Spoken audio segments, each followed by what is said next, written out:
गोदिया में होता है प्रभु एक लड़िकवा। गोदिया में होता है प्रभु एक लड़िकवा।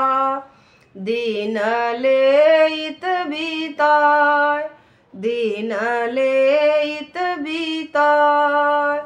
डेवढ़ी भीतर होई के गंगा जे बही है। डेवढ़ी भीतर होई के गंगा जे बही है। हम रहब तोहरे साथ, हम रहब तोहरे साथ। एतनी बचन जब सुनली रानियावा, उठे मन पछताए, उठे मन पछताए।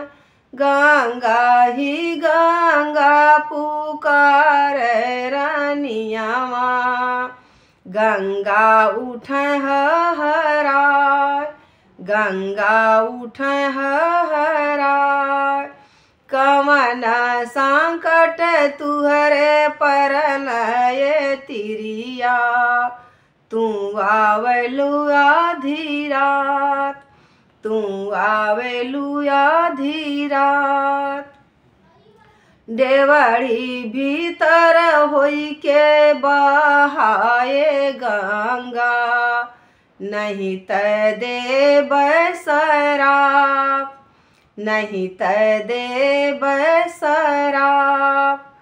आगे आगे रानिया हो घर के लवटनी, आगे आगे रानिया हो घर के लवटनी।